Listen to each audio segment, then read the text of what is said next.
Okay, Bill, you're all ready?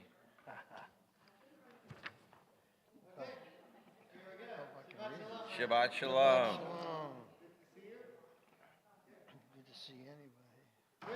Shamru b'nei Yisrael et Shabbat.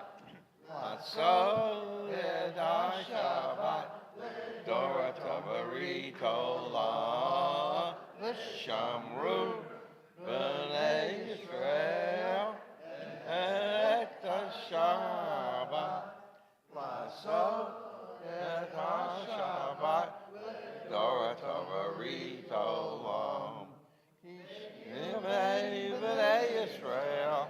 Oti le'olam. Oti le'olam. V'shamru b'nei Yisrael et Shabbat. La'asot et Shabbat. Ledorotam berit olam.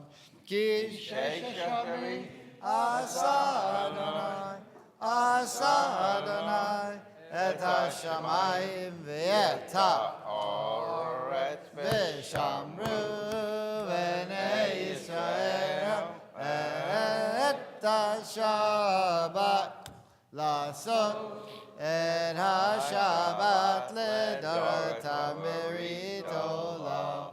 V'ayom hashvi'i Shabbat v'nafash, Shabbat v'nafash, Shabbat v'nafash, v'shamru b'nei Yisrael et ha-Shabbat, la'asot et ha-Shabbat, l'dorotam berit olam.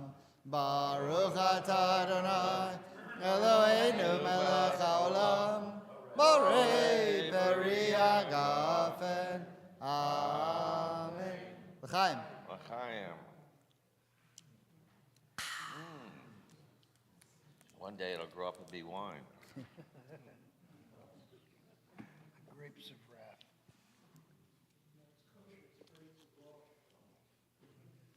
Okay. Torah portion is Yitro. Very interesting Torah portion. Blessing. Baruch atah Adonai Eloheinu melech haolam asher kiddushanu b'mitzvotav v'tzivanu la'asot v'divrei Torah. Amen. Okay, Torah portion is called Yitro. We're looking at the beginning of the portion, beginning with Exodus chapter 18, verse 1. There are a handful of Torah portions, 5 or 6, that are named after people. Some of them are Jewish, some of them aren't. Some of them aren't Jewish and then become Jewish. For example, there's a Torah portion called Pinchas, the Jewish guy. There's another Torah portion called Balak, the enemy of the Jews. And so here you have Yitro, who probably converted, although it's you could find sources either way. Although it looks like he did convert, but that's not really our issue today. Now Yitro is famous for the advice that he gives Moses in this Torah portion. I mean, he's really famous because Moses marries his daughter Tzipporah, and in this Torah portion, Yitro gives Moses some advice, and that is that, Moses, there are 1.2 million Jews, and you're the only judge. And that's a lot of people, because they used to line up all day long, and it says very explicitly here in the Torah portion that Moses would sit from morning until evening just judging the people. So Yitro says, what would be a good idea? Get some other judges. And you'll be the Supreme Court. If they can't figure it out, you'll figure it out. But the easy cases, you could teach people the fundamentals. 98% of the time, it's his ox fell in his pit. So teach them what happens about the ox in the pit, and then, from that point forward, you'll be good. I heard a rabbi speaking about this week, And he said, what did the Jews have to argue about? They just left. They all had the same amount of money. I mean, they divided it up. They all had the same amount of possessions. What did they have to argue about? And the rabbi said, you don't think they found things? Found things. You don't think the Jews found things to argue about?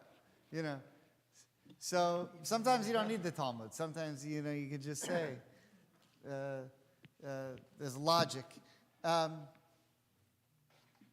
One of my favorite lines of all of the COVID period was, what does the Torah say? What does Jewish law say about during COVID, dangerous times, be close together? Should you be gathering in groups or not? Should you be on Zoom? Can you use Zoom on Shabbat? So these were all the questions. So someone said, well, what would Rav Soloveitchik what would he have said? The famous rabbi, one of the most famous rabbis in America in the 20th century. So there's a word in Hebrew, it means usr. You know what usr means? Usr means it's forbidden. You can't do it. Right? In Israel, you see asur la'ashen. It's forbidden to smoke here. Right? Usr, you can't do it. But asur in modern Hebrew, in yeshivish Hebrew, usr.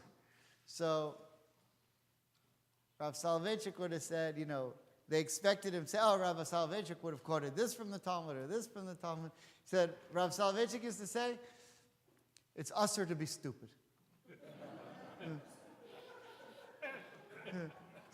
So no, you shouldn't be coughing all over each other. And for me, that was probably the highlight of COVID, was when I heard Rav Soloveitchik said it's usher to be stupid.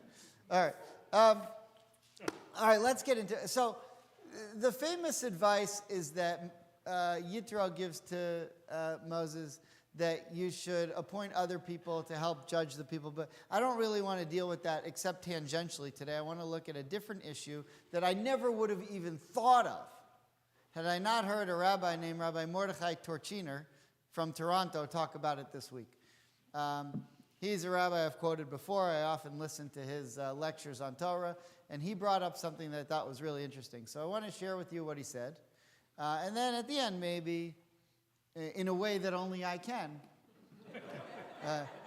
add my own opinions.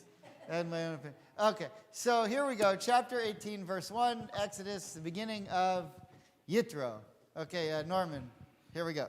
Jethro, priest of Midian, Moses' father-in-law, heard all that God had done for Moses and for Israel, God's people, how the Eternal had brought Israel out from Egypt. Okay, now, just in verse 1, what do we get about Yitro's biography? What's everything we know about Yitro so far? What kind of priest? Roman Catholic? Well, okay. So what do we know what that is? What is a Midianite? By the way, what's the word in Hebrew for Midianite priest?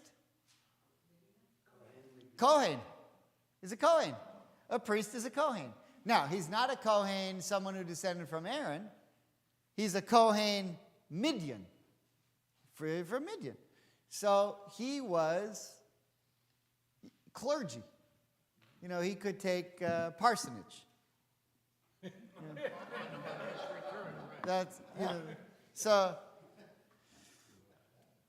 if you've ever negotiated a rabbi's contract, I have. then that should be amusing. Okay. All right.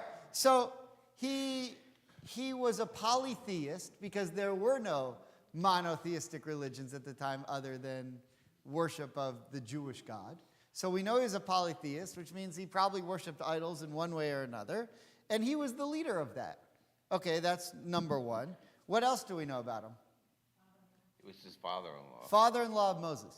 Okay, 2. And the third thing is, he heard, the first word of the Torah portion is Vayishma. So you may not know what Vayishma means, but you probably know what Shema means. Here, Shema Vayishma, and he heard. Okay, so he heard something. He heard that God took Israel out of Egypt. So the one thing that I thought, if he heard about it, it means he wasn't there. He didn't see it. He heard about it. Okay, so 3 things we know so far. He's a polytheistic priest of some sort. He's Moses' father-in-law, which means Moses at this point is married to Tzipporah. And 3, he wasn't part of the Exodus of Egypt, but he heard about it. Clear so far? So that's a lot to digest in what you could write a whole book on that verse. We're not going to, but you could. Okay, let's keep going. Norm, verse 2. So Jethro, Moses' father-in-law, took Zipporah, Moses' wife, after she had been sent home, and her 2 sons. Okay, verse 2. What do we learn about the biography of Jethro, of Yitro in verse 2?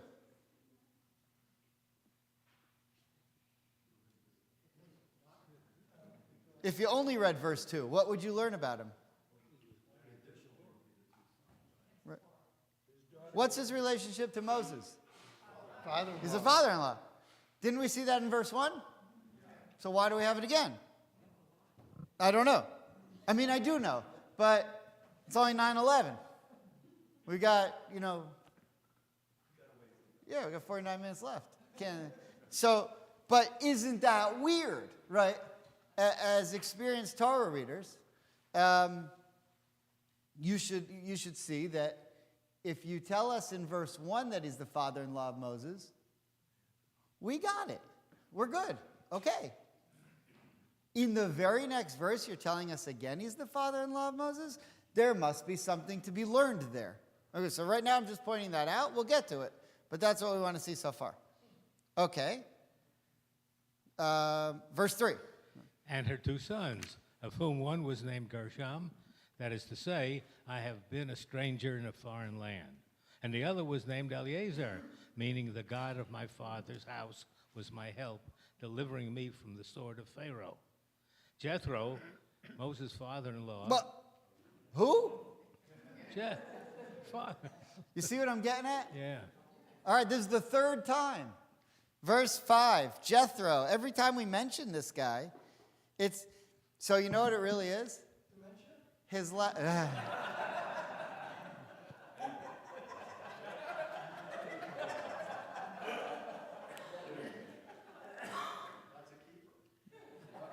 Yeah, I could use that. I mean, it's a little offensive, but it's funny. No. Father-in-law of Moses was his last name. No, I'm just kidding. That's what his name was. His name was Jethro, father-in-law of Moses. No, all right, I don't. So let's just point out, though, that now by verse 5, we found out 3 times that he's the father-in-law of Moses. Okay, here we go. Jethro, Moses' father-in-law, brought Moses' sons and wife to him in the wilderness, where he was encamped at the mountain of God. He sent word to Moses, Okay, here we go. I, your father-in-law Jethro, am coming to you with your wife and her 2 sons. Okay, so 4 times in 6 verses. Wow. It's annoying, right? Well, here it comes again, verse 7. Moses went out to meet his father-in-law. He bowed low and kissed him. Each asked after the other's welfare, and they went into the tent. Moses then recounted to his father-in-law everything that the Eternal had done to Pharaoh and to the Egyptians for Israel's sake, all the hardships that had befallen them on the way, and how the Eternal had delivered them. And Jethro rejoiced over all the kindness that the Eternal had shown Israel when delivering them from the Egyptians. Blessed be the Eternal, Jethro said. Okay, now, if you look at the Hebrew in verse 10, Vayomer Yitro, and Yitro said, remember, Yitro is not Jewish. He's a polytheist. And he's the first one ever to say, Baruch Hashem. Baruch Hashem. That's what he says here, Baruch Hashem. Right. Isn't that amazing? Yep.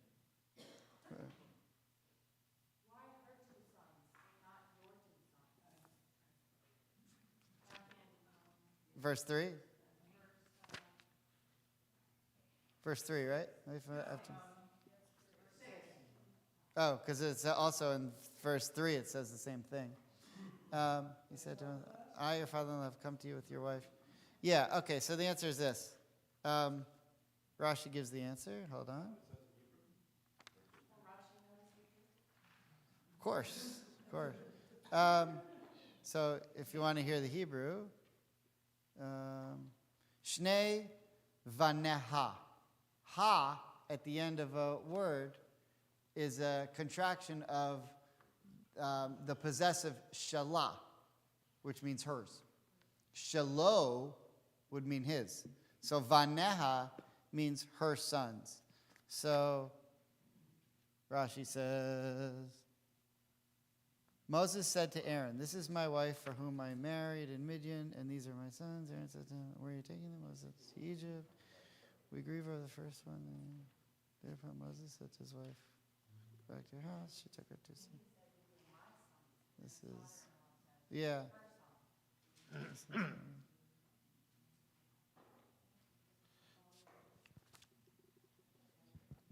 so, oh wait, after having been sent away, maybe Rashi doesn't comment. Jethro, the father-in-law of Moses, took Zipporah, the wife of Moses, after having her son, and her two sons, whose names were Gershom. So, Rashi doesn't comment exactly, but I can explain what's going on here.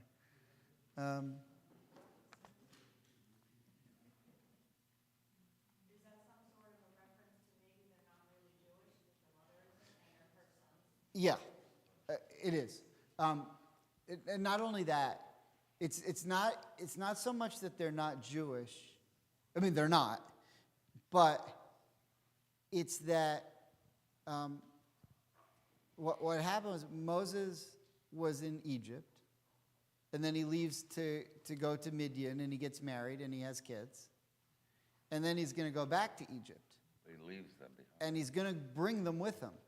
And Aaron says, "We don't have enough Jews suffering over there. You want to bring more Jews to," which is an assumption that they converted, to bring them to Egypt. So you're going to make more people slaves. Leave them here so they don't have to be slaves, because Pharaoh will enslave them. He's already looking to kill you. So the interesting thing about it is these kids of Moses don't know what it means to be Jewish, and don't know. In other words, what does it mean to be Jewish? To be Jewish means to be a slave. But they don't know from that, because they've never been slaves. So what happens, and what's really interesting about this is, and there's a debate about this. We could talk the whole class about this. But when the Jews leave Egypt and then go to Mount Sinai, and they see the 10 plagues, they see the splitting of the Red Sea, they see the miracle of the war against Amalek, and they see the giving of the Torah. The idea is that all the Jews are there, all the Jews in the world are there to see that. But they're not. Who's not at Mount Sinai when the Torah is given? Moses' wife and kids. Because they haven't reunited yet. Now, there's a concept in Judaism called Ein Mukdam U'Muchar B'Torah, which means that the Torah is not necessarily in chronological order. And so the rabbis debate whether or not they were there or not. But what you're seeing here is the difference of saying, when you say her sons, you're pointing out this whole argument of, well, what does it mean to be Jewish? And to be Jewish at that point means to be a slave. But they're the exception to the rule. They're Jewish, but they're not slaves.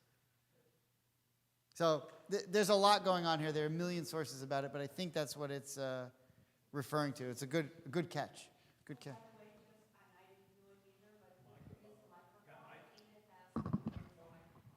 Yeah, okay.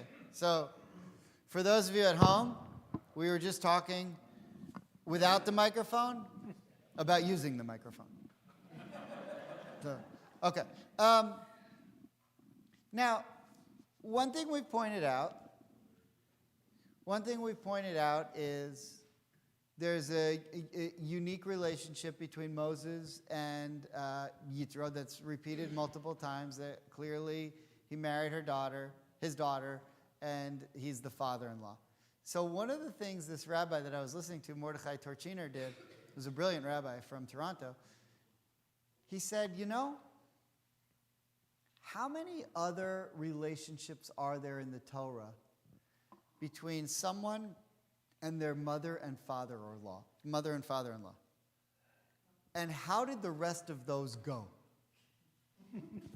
Can you think of any relationships in the Torah or the Tanakh between someone and their mother or father-in-law that not are just mentioned, but are distinct, interesting relationships? Ruth. Very good. Okay. So you said Naomi and Ruth. I made a list here. Naomi and Ruth's a very interesting one. Jacob and who? Jacob and Laban, which was a nightmare, right? So, there's an idea that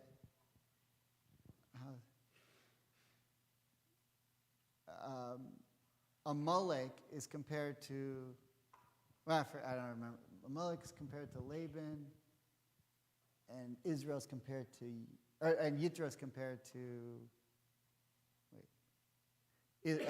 That Laban is compared to Amalek. They're running to attack Israel, and Yitro is compared to Jacob, who's Israel, who's running to protect Israel. There's this whole comparison between the two. But my point is that if you're looking at a previous son-father-in-law relationship, the first one you think of is Jacob and Laban, and it was horrible. It was a terrible relationship. This one that we look at with Yitro and Moses so far, and it actually only gets better, is a really good one. There are a few others. One really famous one from the Tanakh, David and Saul. David marries Saul's daughter, Michal. And how does that end up? Saul looks to kill him. Was he the first father-in-law who ever wanted to kill his son-in-law? I don't know. But that's a pretty famous one. The first and second kings of Israel were father and son-in-law, and it didn't go very well. There are a few others.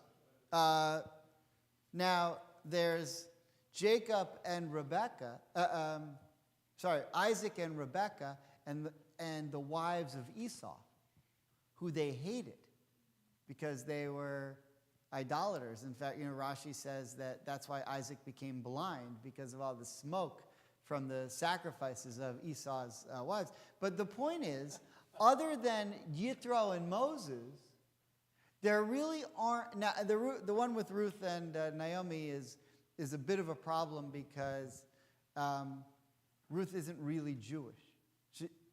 She doesn't convert until later on in the story. And so at the time, but there's technical halacha there, and it's an interesting one. But the majority of them, especially the ones involving males, are all terrible, except for this one. So now we finally have one that's good.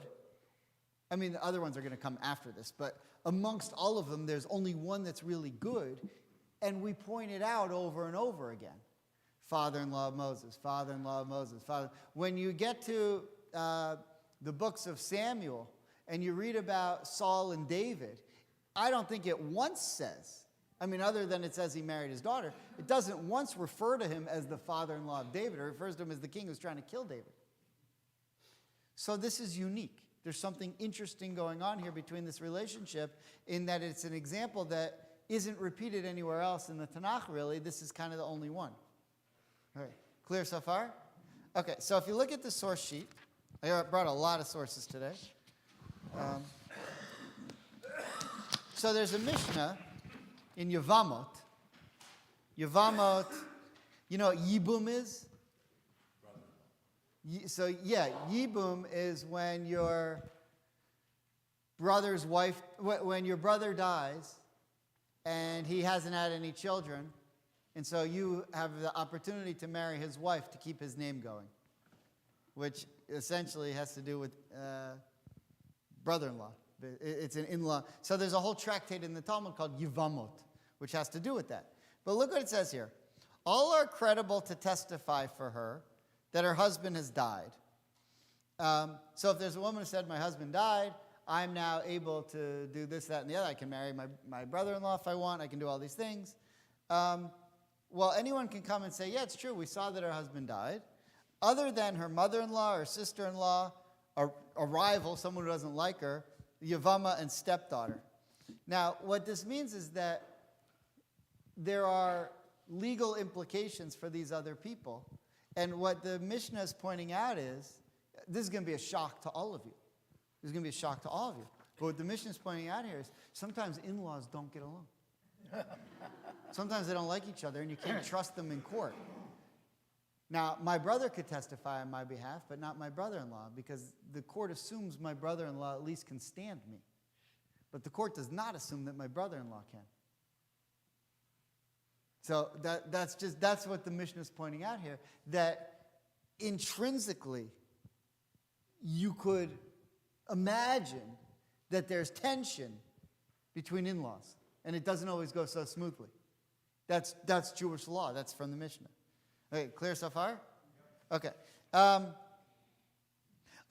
So let's go back a little bit to the narration of the story. Another tractate of Talmud, Zvachim. Zvachim has to do with sacrifices. Lizboach means to sacrifice. And Yitro Cohen of Midian heard. Now the rabbis ask a really interesting question. Well, what did he hear? Rashi will tell you he heard about the splitting of the Red Sea and the war with Amalek. And it was hearing of these great miracles that maybe influenced Yitro to say to Moses, this God you have is pretty interesting. I never really thought about monotheism before. Maybe I'm interested in that. And maybe that's what caused him to convert. Shema, right? Which is also, because the Torah portion starts off, Vayishma. And he heard. What did he hear about? He heard that God's pretty amazing. That maybe he wants to be monotheist. Vayishma, and he heard. By the way, this is the same Torah portion. We're not going to get to it because we're only dealing with the beginning of the Torah portion. But this is the Torah portion of the Ten Commandments. Yitro. And what do the Jewish people do at Mount Sinai? Shema. They heard about God. What's the first? By the way, they only heard one of the commandments. Because after the first one, they said, it's too loud, we can't take it. Tell the rest to Moses, and he'll take it. What's the one they heard? Anochi Hashem, I'm the Lord your God. There's only one God. Well, Yitro also learned about that there's one God. So the rabbis might believe this means that, yes, because of what he heard, he converted. Because, to be honest, the Jewish people aren't really Jewish yet. Because they haven't accepted the Torah. It's only when they get to Mount Sinai that you really become, Jewish. I mean, that term Jewish doesn't exist anymore. But, they sort of go from Hebrews to Israelites, I guess you would say. But it's the acceptance of the Torah at Mount Sinai that changes the relationship. And for Yitro, that same word, Vayishma, and he heard, changes the relationship. So you could argue maybe this is him converting. You can't say for sure, but it's something. So here's what the Talmud says about it. What did he hear? That he came to convert? Rabbi Yeshua said he heard about the war with Amalek. For the Torah says alongside that portion, and Yeshua weakened Amalek and his nation by the sword. And Rabbi Eliezer Amodai said he heard about the presentation of the Torah. For when the Torah was given to Israel, its sound traveled from one end of the world to the other. Which means that this is not, if you believe Rabbi Eliezer Amodai, then this is not chronological. Then what's happening with this meeting with Yitro now happened later on, and that it's put now. And so the rabbis in many, many places argue that the Torah is not chronological. You can take it or leave it. Rabbi Yehoshua says, no, it is chronological, and this happened before the Torah was given. So you could, whichever way you want to take it, it's up to you. Pass the mic back. We really should give you your own mic. Yeah, I think from now on I'm going to tell them put one right there.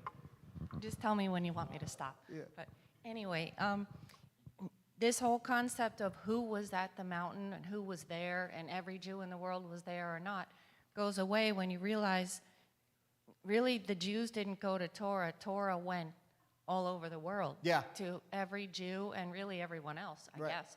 And the Torah was given in all 70 languages so that everyone could understand it. Very good. Do you have a mic? Was Yitro a prophet? No, I don't think so. I don't think so. Although, no, I don't think so. Okay, good, interesting question though. Okay, the Or Chaim, the third source.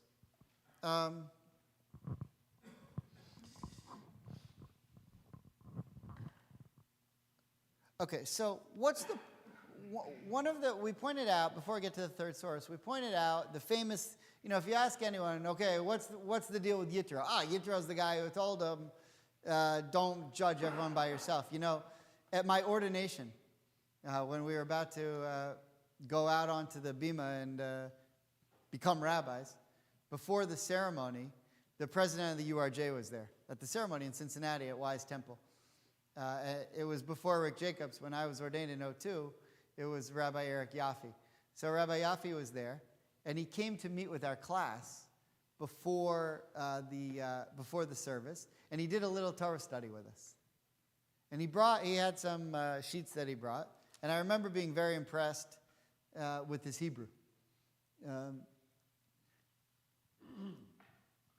And then I was a rabbi for a few years, and I started doing this, and I realized Hebrew, any rabbi could do that. But anyway, it seemed impressive at the time. So, what did he bring? He brought this with Rashi. And he said, he taught us the lesson that Yitro taught Moses, and that's what he did with us. Right? Moments before we were to become ordained. And what he was saying is, when you become a rabbi, you can't do it all yourself. That was his point. You have to be able to rely on others, or else you can't do it. Now, that's a good lesson if you're coming here. It's a very good lesson if you're coming here. If you're going to Fort Myers, when you're the only guy in the building, and the trash is accumulating, it's not a good lesson. It's not a good lesson, because if you don't take out the trash, then it's still there the next morning. There was nothing like the feeling of a Friday. We used to put out this huge challah on Friday nights. And all the kids would come up at the end and rip it. And the crumbs would get all over the floor Friday night. And the service would end, and I'd go to the oneg, and then I'd go home. Then I'd come back in the morning for the bar mitzvah. And there were crumbs all over the floor. There was nobody. Here, we have a guy. And his only job is the crumbs. No, we have an amazing team. But I know what it's like to be on that team.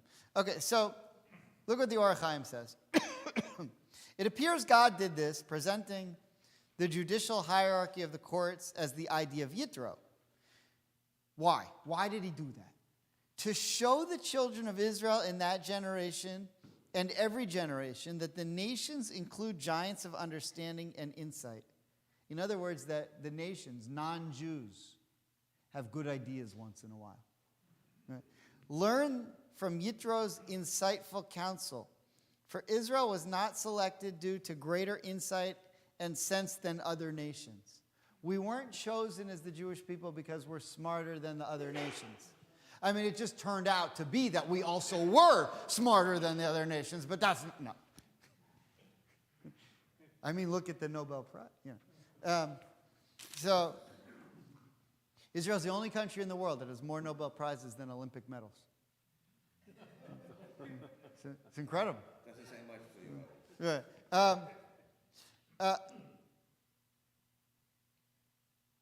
But due to divine kindness and love for their ancestors. In other words, what's so great about us? That we admire the people who came before us and learn from them, of our ancestors. But to say that we can't learn from non-Jews, that's preposterous. You should. Now, this is an indictment, I think, on the ultra-Orthodox world. Because if you don't understand the difference between ultra-Orthodox and modern Orthodox, the difference between ultra-Orthodox and modern Orthodox is that ultra-Orthodox shut off the non-Jewish world and are not interested in anything they have to say about anything. Modern Orthodox, we're Orthodox, but we're interested in scientific study, and we go to regular we go to regular colleges and we read newspapers. If you're ultra-Orthodox, you wouldn't have TV. You wouldn't have the New York Times. You wouldn't even read Haaretz or Yediot Achronot, Israeli newspapers. You would only read ultra-Orthodox Israeli newspapers. And that's, very limiting. Yeah.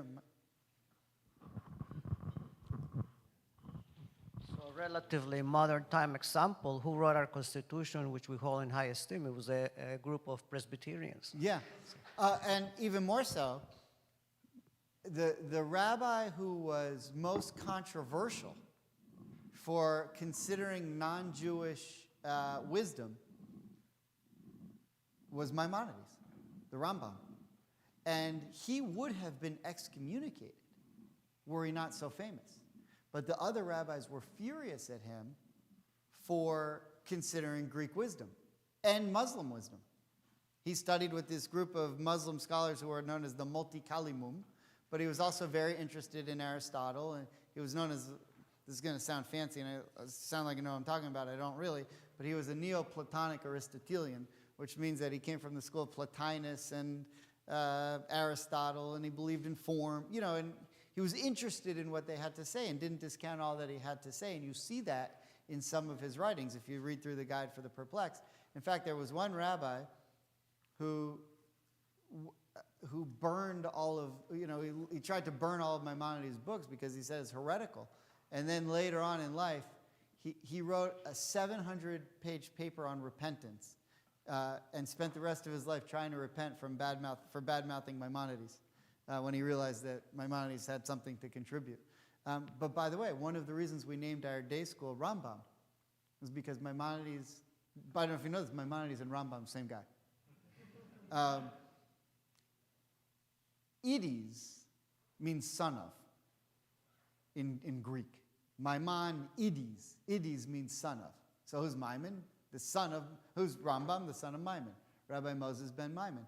But he was interested in secular learning and Jewish learning. And that's one of the reasons why the name was chosen for our school. There are a couple other reasons, but that's one of them. Okay. Now, back to this idea of brother-in-law and in-laws and not necessarily getting along. There's an interesting line from the Talmud in Bavli Shabbat, which is the very end of towards the very end of that tractate of Shabbat. For there is no ketubah that does not start a fight. Now, what's a ketubah? A contract between who? Okay, what does that, when you hear husband and wife, what does that tell you? Who's involved? Exactly. Two different families, right? Which is the same thing you're dealing with Moses and Yitro. They're coming from two different families. So one of the things we saw in the original source from Yevamot in the Talmud was in-laws and, brother-in-law, sister-in-laws, there tends to be, they don't always get along. You can't even trust them in court. And now, ketubas are not what they used to be. Today a ketubah is something you bought in a Judaica store. And it's flowery and it's beautiful. But if you got a real ketubah back in the day, it was a legitimate negotiation. Right? 2 of your camels, 1 of my daughters, whatever. But it was a real negotiation. And that's when the fighting started. Now, I work with a lot of couples getting married. The biggest debate at my wedding was that I thought the meat that we served should have a port sauce. That you couldn't just put it out without some kind of. And what my wife comes from, you don't do that. That's unheard of, to put a sauce on a meat. It's too fancy. And we're still dealing with the fallout from, So, whenever you bring 2 different families together, you're bringing 2 different families together, and there's potential for, but and we see that all throughout the Torah. Where we didn't see that? Moses and Yitro. Okay, so there's something going on here. Okay, a little more to it. Rabbeinu Bachya on Genesis. Judy, would you mind reading this, the last source on the first page here, Rabbeinu Bachya? This portion also includes a warning to men to marry women from their family and to stick with their relatives, as Avraham did, and Amram. For when creatures mate, each one with their kind, peace endures and increases in the world. And if he might marry a woman of lower status, he might become arrogant toward her, earning shame.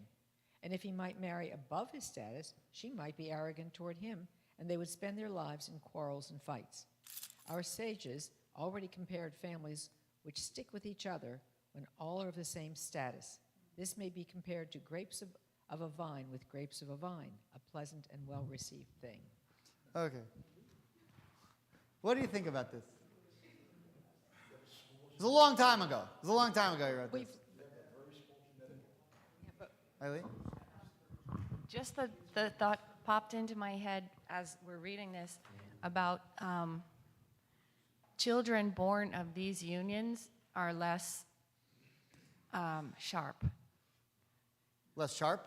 Yeah, if you're going to marry within the family and cousins and whatever, then in other words, the farther apart the gene pool, Right. the more sharp the kids potentially. Okay, so you have to understand, Genesis and Exodus are much different books. Because Genesis isn't a book about the Jewish people. There are no Jewish people. Genesis is the book about a family. There's only one family.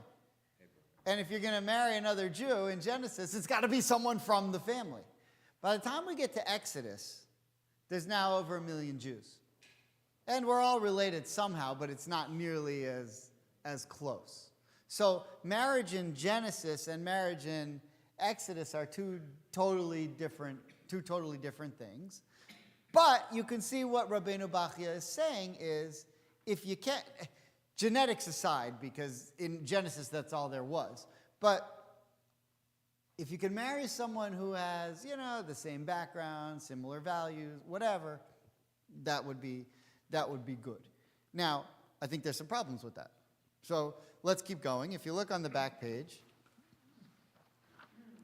the Torah, I don't know if you know this, there's one Jewish law code that is considered the most authoritarian that all Orthodox Jews in the world follow.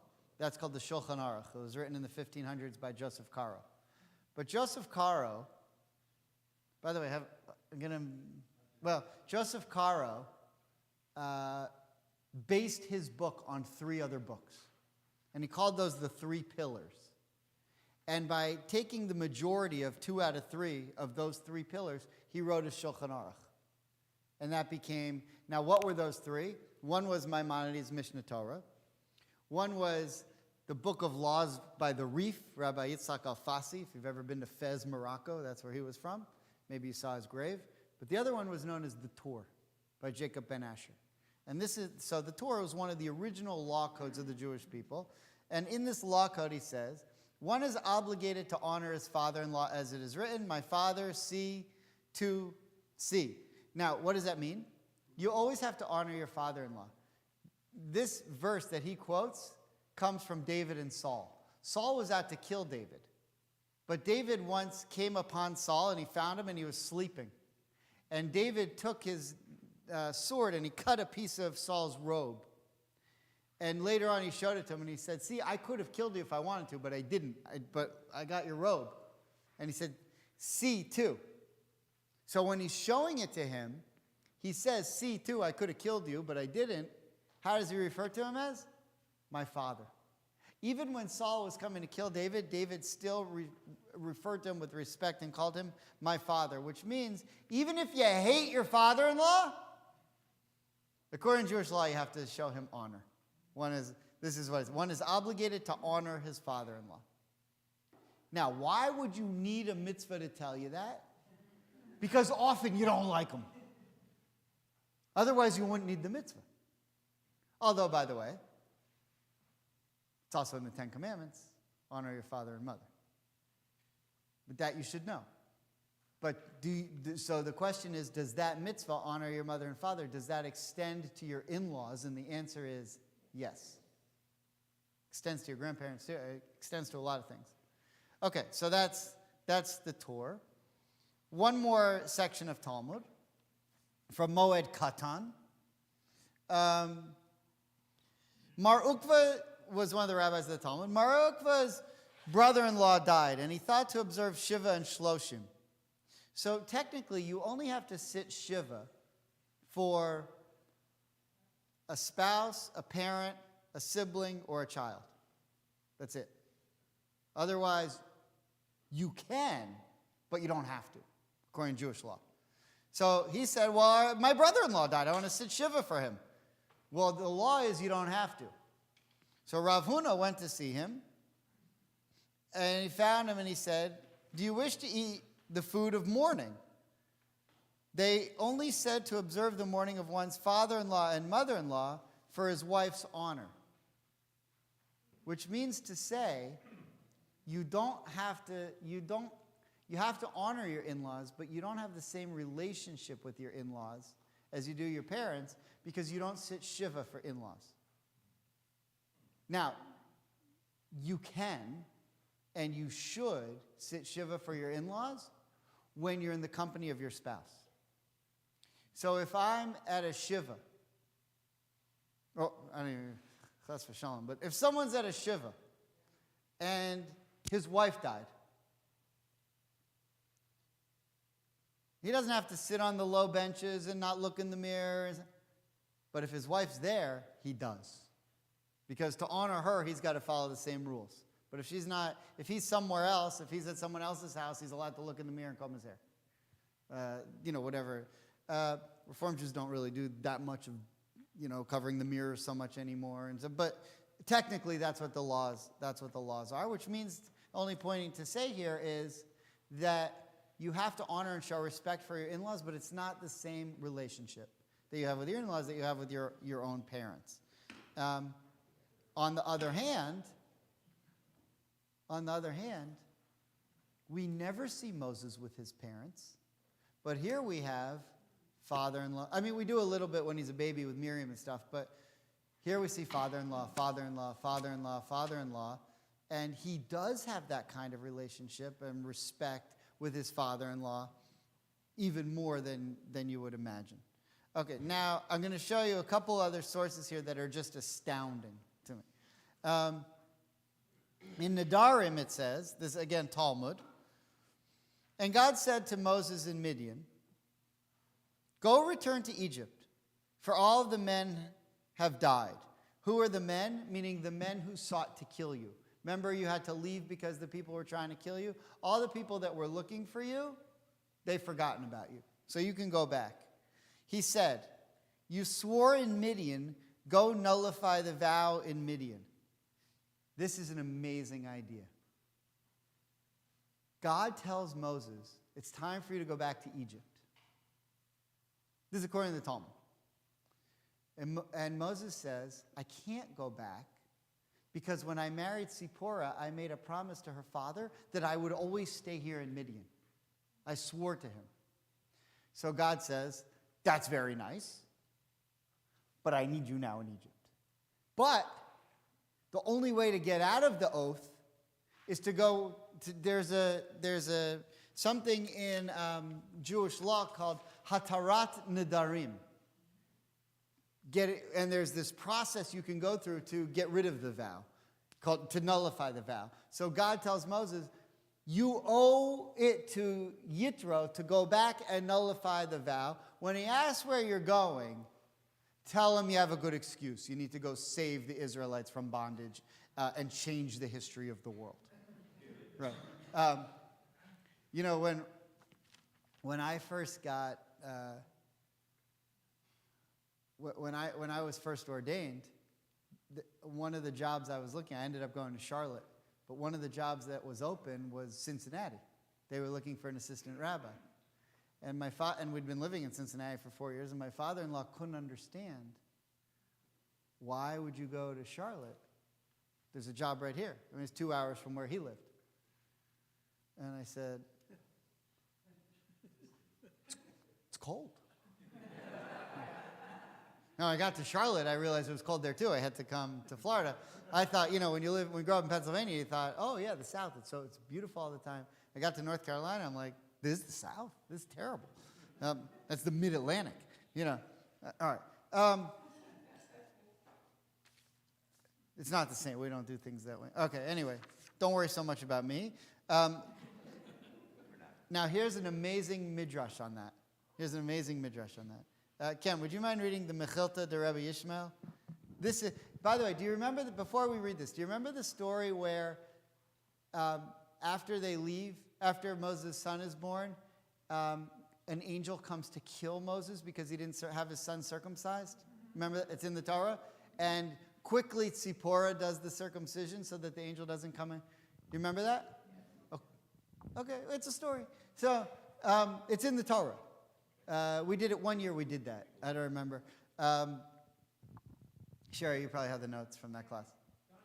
Oh, all right, we did it one year. Anyway, it's in the Torah that I forget the verse, but as they're leaving, an angel's coming to strike Moses because he didn't have his son circumcised. So why did Moses, you would think, how could Moses not circumcise his own son? It's unbelievable. So look what happens. Foreign land. Rabbi Yehoshua said, it certainly was a foreign land to him. Rabbi Elazar Hamodai said, it was a land of a foreign god, Nechar Ka. When Moshe said to Yitro, give me your daughter Tzipporah for a wife, Yitro replied, accept that which I will tell you, and I will give her to you for a wife. He said, what is it? He said, your first son shall be for idolatry, and afterward for heaven. He accepted it. Yitro said, swear to me. And he swore to him, as it says, by Yoel Moshe, and Allah is an oath. Therefore the Malach came to kill Moshe. So, this is a midrash. You can take it or leave it. But the idea was that Yitro, at the beginning of their relationship, was still into idolatry. And he said, all right, you can marry my daughter, but your first kid has to be an idol worshiper. I have this, temple thing, Midian, temple Beit Midian, and I need members. It's a rabbinic joke. But then the second son you could have. And Moses agreed to it. Now, remember, there's no Torah yet. There's no real laws for anything. But this is weird. And now, ultimately, Yitro wouldn't have wanted that either, because Yitro, we think, converts and becomes monotheist. But when Moses first met him and they first decided they're going to get married, this was the deal that they made. And so the reason Moses, it must have killed him, but the reason is that it actually almost killed, but the reason that he didn't circumcise his son at first was because he made a deal with Yitro that he wouldn't do it. Finally, and he never does it. Who does it? Tzipporah does it. Very interesting. But look how faithful Moses was to his father-in-law. That he was even willing to allow him to be, like a non-Jew, and with his Midianite idolatry and stuff. So that's an incredible midrash. Now, is that what really happened? Again, the video is grainy. It's hard to tell what actually happened. No one has DVD machines anymore, so we can't watch it. It's hard to tell what exactly happened. Right? But the point of the midrash, whether it happened or not, doesn't matter. What the point of the midrash is to show how much Moses respected and honored Yitro. Jeff? Yeah. There was a tradition back then that the mother was allowed to name the first son. And if you look at the different names of his first son and his second son, it kind of gives implication of that. Very nice. Okay. Two more sources. We're almost done. I was going to say also that Oh, yeah, sorry. Because of that alleged oath, the name Gershon makes some sense, that he was really a stranger there. Right. Right. 100%. I think that's the point. Yeah. So another Sifrei is midrash. There's another midrash on Deuteronomy, which kind of makes the same point. You have begun. You lifted my vow, telling me, "Go, take my nation Israel from Egypt." But I said before you, I can't, for I've already sworn to Yitro that I will not leave him. So I'd be delighted to go and rescue your people from Egypt and, perform the 10 plagues and split the Red Sea and get the Torah and take the Jewish people towards the land of Israel and change the world, but I made a deal with Yitro. So God says, I'm going to need you to rethink that. And you're going to have to go to Yitro and stuff. But he does go to Yitro and say, change of plans, but I'm going to nullify my vow. And eventually we'll come back for you. Okay. Now, why would Moses be willing to annul his vow? The Balatorim. The Balatorim were, if you ever look in the Talmud, there's commentary around the side. And on one side is Rashi, on the other side is Rashi's students. And that's the commentary they wrote on the Talmud, but they also wrote a commentary on the Torah, which is called the Balatorim. So this is about 800 years old. This was his intent, for he knew that he would bring his father-in-law to the good, for Yitro converted. And so there are plenty of sources in Judaism that believe that Yitro converted, and that ultimately Moses knew that he could go against all these vows that he made about having his son be an idolater, and Yitro would be delighted because Yitro was going to convert anyway. Okay, now, what do I think is the point of all of this? I think it's really interesting, and it's shown to be a real problem. One of the things you're hearing about Israel before the war, before October 7th, and I've heard this presentation given by many different people in many different places, especially over the last few years, is that Israel has become very tribal. So what do I mean by that? You have the modern Orthodox, and you have the ultra-Orthodox, and you have the secular who believe in God, and you have the secular who comes from the kibbutz movement, who don't necessarily believe in God, and consider themselves Zionist and Israeli, but not so much Jewish. And you have Ashkenazim, and you have Sephardim, and you have Ashkenazim who were born in Israel, and you have Ashkenazim who came to Israel last week, or 6 months ago, or 10 years ago. And you have settlers, and you have people who hate the settlers, and you have rich, and you have poor.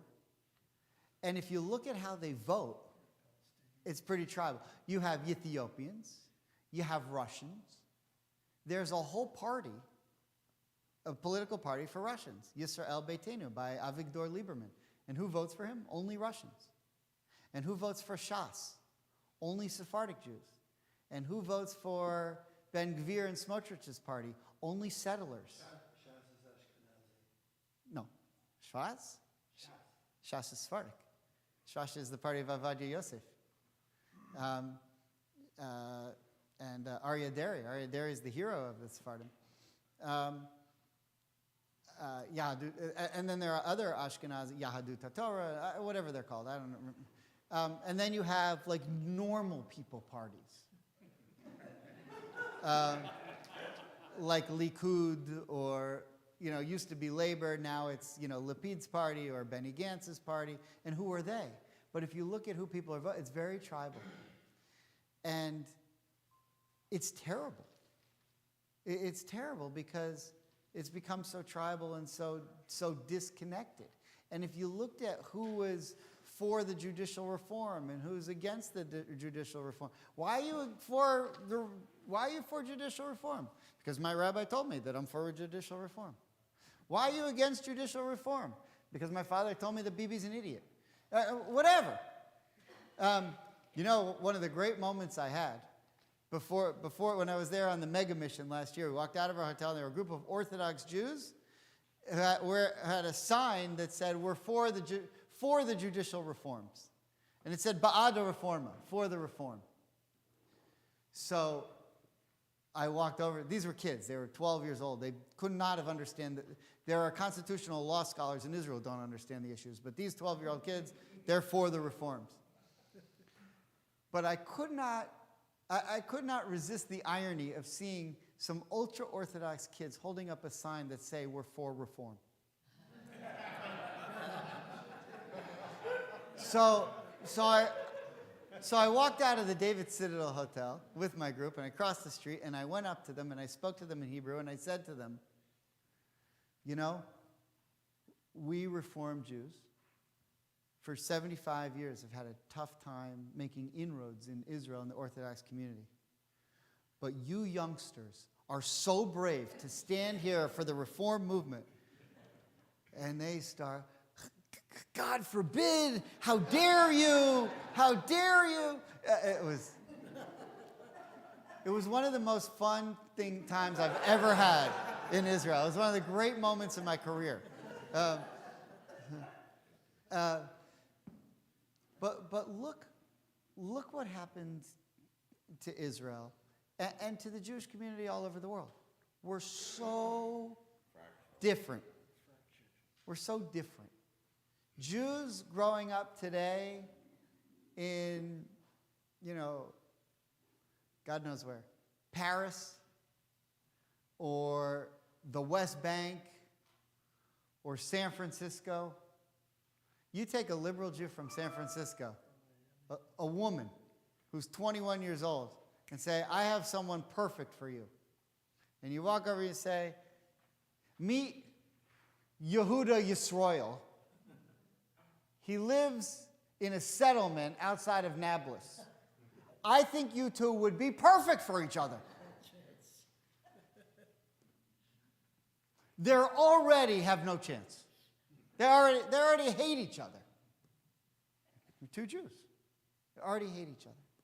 And so what the Torah is telling us here is, from this point forward, you Jews are going to separate into 12 tribes. And you're going to be a big nation. And you're going to be separated into lots of different families. And you're going to make matches out of those families. And those people that you're making matches with are different families. And they come from different backgrounds. And you may already have canceled out each other and said, I'm not interested in meeting you. And that's the case for a lot of Jews today. You're liberal? You're Reform? Not interested. You're ultra-Orthodox? Not interested. And it's true, they probably wouldn't work out. But that's not how it's supposed to be. So here we have Moses. Who's more ultra-Orthodox than Moses? Probably some ultra-Orthodox Jews actually think they are. But you can't be more ultra-Orthodox than Moses. Moses marries the daughter of the leader of idol worship. And it works out. Actually, it doesn't work out. They end up getting divorced. But that's for different reasons. That's for different reasons. But really, it does work out. And it's the model in the entire Tanakh. It's the only model in the Tanakh, really, of an in-law and a son getting along. And the whole point of the story, I think, telling us father-in-law, father-in-law, father-in-law, is to warn you Jews. You're going to be expected to make matches of other Jewish families that are different than you, and that's okay. You need to be prepared for that. You need to be tolerant. You need to be open. You need to be willing to say, your daughter's not a multimillionaire? She could never meet my son. What? That has happened over and over and over again through Jewish history. And it's not right. Any two Jews should be able to come together. That was what Moses and Yitro were trying to teach us. Any two Jewish families should be able to meet and come together and create more Jews. And we've become so tribalized that we don't do that. And that was the exact fear that Moses had and that Yitro had. So I'll just say this. In the wake of October 7th, we have a moment in history now where we have a chance to come together. And the Jewish people are more united now than they've ever been. And I think as we're watching how horrible this is going on, there's one thing we can say. There's one thing we can say. Even though we've shown ourselves to be tribal, when push comes to shove on October 7th, we do remember that we're all brothers and sisters. And that's ultimately the message of Yitro and Moses. Okay. Shabbat Shalom.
I was sitting upstairs while watching it, and he's still standing facing the stage.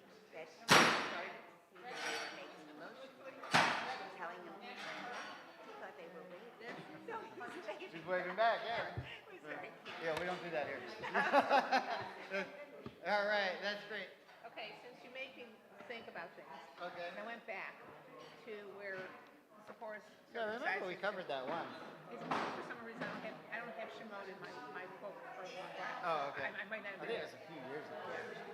Anyways, anyways, so in Shemot, it says that his name was Yitter, and then another thing was Yitro. So what's the difference between Yitter and Yitro?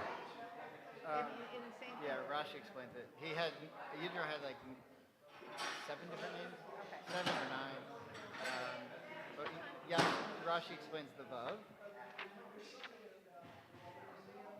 Here. He had 7 names, yeah.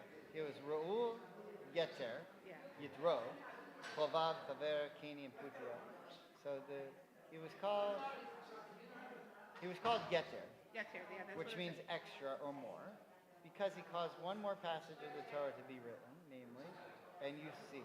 Now, why Yitro? Why add the Vav? He was called Yitro because when he converted to Judaism and fulfilled the commandments, they added a letter to his name, the letter Vav to his name. So that Vav, his name was Yeter, but they changed it to Yitro when he converted to signify that he. And the other thing, there's two So things. I don't have a better answer than that. I just noticed this, but the other No, that's important. The two other things was, one is that if it was in chronological order, it makes sense because when Moses went up, and then up to the mountain to get the 10 Commandments, and then he came down, but in the meantime, while everyone was there had to be somebody else to help them decide certain things. Right. So that's why chronologically that was. Yeah, And the other that's what thing, Nachmanides says. and the other disagreement I have with you, it's not that they were slaves, is that they believed the one God.